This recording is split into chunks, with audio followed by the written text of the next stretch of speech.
So for the next talk, we would like to request Professor Mahipal sir, Dr. Mahipal Sachdev sir, who is going to speak to us about.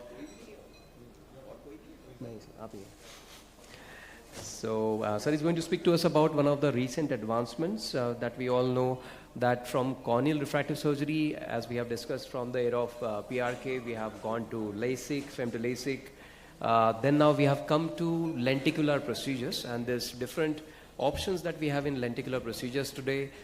Lately have been heating up the market, and we know that we all started with SMILE about more than a decade back.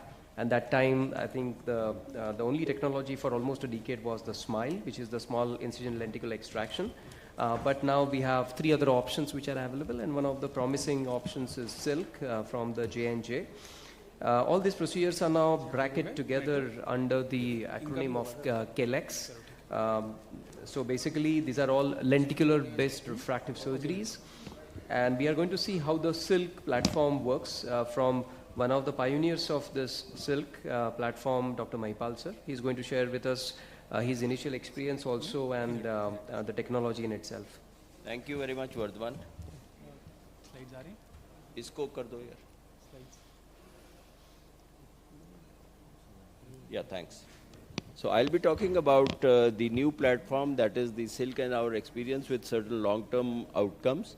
As you all know that the femtosecond laser came into vogue in about 2000, early 2003-4, and the femtosecond was used at that particular time to make the flap. From going on to make the flap, Zeiss patented a technology wherein the femtosecond laser was used instead to make a lenticule, and that was a flapless procedure which was there. And as has been mentioned by Vardhan, there are almost several companies, that are about 5 companies that are working now on the lenticule extraction with various names. Lenticule extraction is today called as KLEX. So that's a standard name. Every company has come out with their own name, but KLEX is keratolenticular extraction. So that is a accepted terminology for lenticular extraction. Now, Alita is a system that was introduced by Johnson & Johnson, and we at Center for Sight have been associated right from the inception. The first shot on the Alita on human eyes was fired in 2018 for a flap, and in 2020 January we did the first lenticule. Now, this has been the difference in this particular femto is that this is a biconvex lenticule. All other lenticules that had been made, the SMILE lenticule earlier was a plano-convex lenticule. So this is a biconvex lenticule, and it has the 4 typical zones. The optical zones, you can set anything. Normally we set at 6.2. Then you get a side cut, then you get a cap cut, and then you get an entry cut. So this is how it is. And there is minimum tissue disruption because it's a very high energy, but a very small spot which is there. Now, if you compare the Alita with the earlier, that is the IFS, you can see that the pulse duration is in IFS was 600 to 800, but it has been reduced significantly to 100 to 200 femtosecond. That means it is firing for a much briefer period of time than earlier. Obviously, the pulse frequency has to be much higher, which you can see has gone on to the 10 megahertz from 150 kilohertz. Spot size has been reduced. So in the Visumax, you have the spot size as 4 microns, while here the spot size is only about 1.3 microns. Wavelength obviously being the same. So what it does essentially is that it utilizes the smallest and the shortest and the lowest energy. So you can see that the energy which is there, this is the Alita, you can see this is the energy, but it comes as a single shot which is there for a very brief time. So the total amount of energy that is released onto the cornea is very little. Apart from that, the other thing is that there is 0 spot and 0 line separation. That means each spot is next to each other and each line is next to each other. So this basically allows you, because the energy is low, and what it allows you is almost a bridgeless separation. So let's just see a simple example of if we have to tear a paper, and supposing you had these 4 micron spots, and they were larger spots, but they were wide apart, and you have these 1 micron, you can see what is going to be easier. So this is something that just stands to reason that if the spots are smaller and there is less distance between the two, then it is going to work pretty good. Now, SILK stands for Smooth Incision Lenticular Keratomelusis. That is the name that has been given. It can go up to a total of -12, which can be split into a sphere or a cylinder. So you can do, for example, a -10 with a -2, or you can do -9 with -3, etc., or even up to -6 to -6. So the maximum cylinder that you can do is -6. The time that it takes is only about 16 seconds, which is there. These are the various platforms which are available. You can see Visumax 500, 800, Zemer. I think Ram is here. They have used ATOS. I don't know if there is any specific user here, but NN and one more center there is of the Schwind. And you have about 18-20 units of Elita JS Johnson & Johnson in India. The important thing is that what Visumax 500 lacked was that you could not, after docking, do a cyclotorsion compensation, nor could you do a centration. That means wherever it is docked, either you release the docking and again try to center it, or you go as it is. So in this particular case, as also in the other machines, that is what is important. So this is a two-piece patient interface for the suction. You can see this is a two-piece patient interface.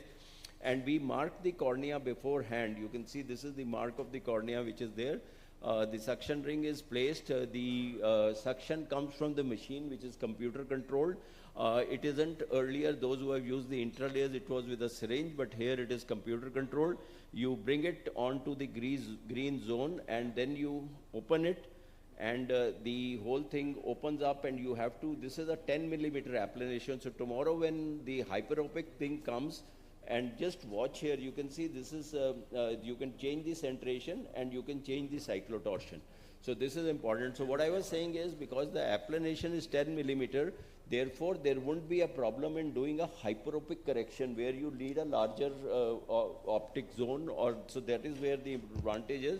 And you can see this is for 16 seconds. This is how the laser, this is the side cut which came, which is the cap cut which is coming, and this is a entry cut which is there, which is coming for you. And now you can see this is how the patient interface looks. This is the undersurface of the machine, and this is the grabber onto the eye, as also this goes on, this point goes onto the machine to get you the suction which is there. So you can center the lenticule, as I told, on the visual axis, so you mark it beforehand. So this is the marking of the visual axis if you want to, or you can center it on the pupil. This is how the lenticule looks after the procedure has been done. This is just an OCT to show that how you are doing. Since it's a biconvex lenticule, you have to go a little up to be able to enter, and you can then go and you can just see the ease of separation. There is hardly, and this is the anterior and posterior dissection that has happened.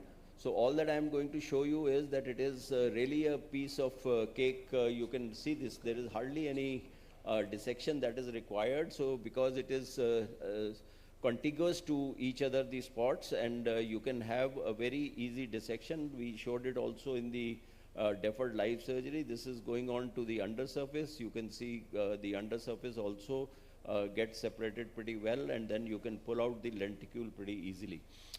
Just to show you that we started our studies with the non-seeing eyes first, or amblyopic eyes, and then we went on to the normal eyes, and this is just the normal things that we did. This is the study that has been published for 170 treated eye. Obviously now thousands of eyes have been treated, and we looked at the MRSC, uncorrected visual acuity, etc. So this is India. The first site was with us, and the second was NN. And you can see that out of these, the uncorrected visual acuity, when you are looking at 20/20 or better, this you can see on day one was pretty good. Best corrected was always 20/20. And you can see that a huge number of patients fell within plus minus 0.5 for emetropia. There was a slight undercorrection in the first phase that we were doing. And therefore, we did a correction adjustment. That is also there in the SMILE. The adjustment is minus 0.25 plus 5% of the power. So you could see that the results which were getting some under corrections, you can see they have become much more tighter. And there is also a nomogram for the adjustment that we do for the astigmatism. And you can see that the outcomes have improved and the results are, if we don't get 20/20 day one, we are really surprised. The ease of lenticular extraction across the various continents where it is being tried, the ease of lenticular extraction is pretty good, and you can get clear corneas on day one, which is there. This is the publication that has been published in Clinical Ophthalmology as regards the safety and efficacy of the silk procedure, which is there. Now, this is a study out of NN where, because of the curved interface that you have on the SMILE, they say that there is this possibility of having these undulations in the Bowman's layer, which causes a slight delay in the recovery. But because this is flat, it has been shown that these undulations are not there to that extent in the case of silk. And therefore, the induction of higher order abrasions is slightly lower. So this is a study again that has been done. The other thing is, because it's a biconvex lenticule instead of a plano-convex, the nerves are not cut at the periphery. So dry eye incidence is still lower in a biconvex lenticule as compared to a plano-convex lenticule. Higher order abrasions are less. The time taken is about 16 seconds.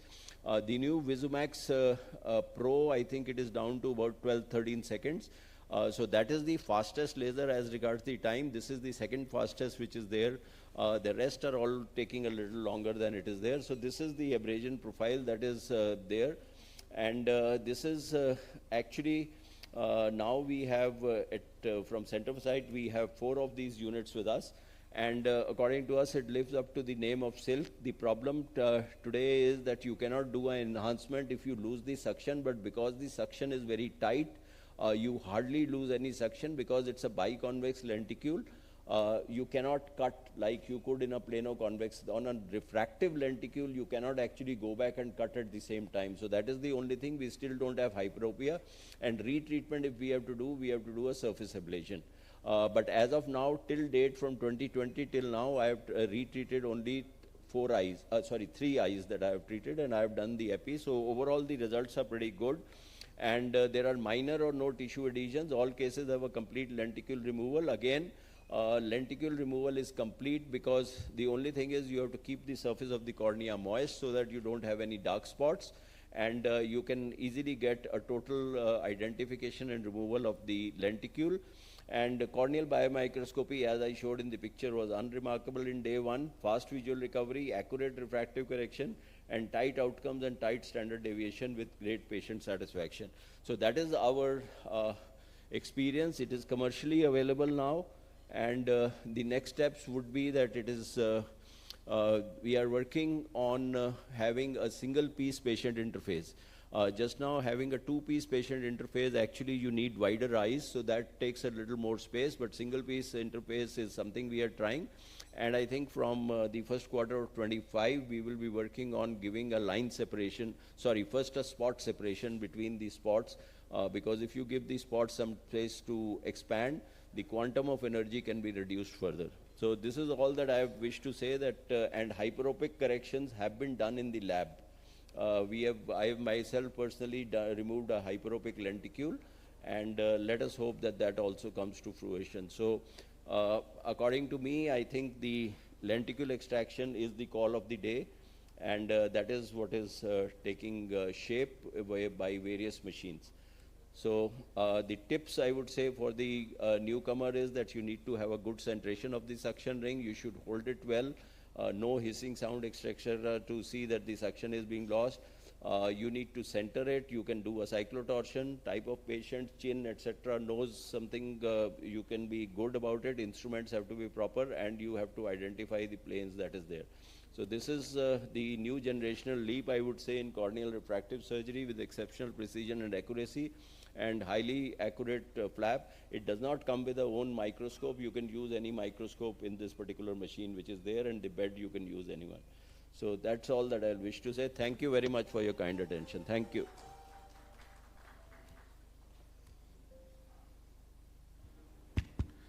Thank you, Mahipal sir. I've also heard that the ATOS is, supposed to be doing excellent surgery. Plus, it's also treating astigmatism and very well, and as well. I mean, that's how it's supposed to be. ATOS does not actually, it is doing very well, but I think they are putting a lower limit of over 2 because they don't have a flat ad. There's something called as a flat ad or a table that you have. So I think they're saying that you shouldn't treat more than, less than 2 diopters. Okay. But otherwise, I have worked on it in a stand in a ESCRS. I think it's removing the one, and मतलब the incision वगैरह आपको बहुत कम दिखता है. That's about it most. Also, I've heard that with silk, I mean, that's what is said, that between Smile and silk, the silk lenticle extraction is very, very easy. Yeah. So since you have experience with both, do you feel that there's a substantial difference? Like, do you occasionally get, for example, in Smile, you would occasionally get patients where it's very smooth, and in others you might get significant tissue bridges. Do you have differences here as well? Differences are only if you don't wet the cornea. See, the only thing is any femtosecond, if there is something, if you have the mebum, etc., anything that's coming in between, that causes a cold spot. So if you don't end up with cold spots, the separation is pretty good. I think it's unnecessarily being blamed on the corneal biomechanics or the collagen, etc. But I think it is mainly that the cornea is dried up. If there is a new person, he takes a longer for the docking, etc. That is the thing. Otherwise, if the machine is fine, I am not having any problem with retained lenticle. I don't know what Ram, you have. They have also not. So globally, retained lenticle part is not there, which is been documented. Okay. Thank you so much, sir.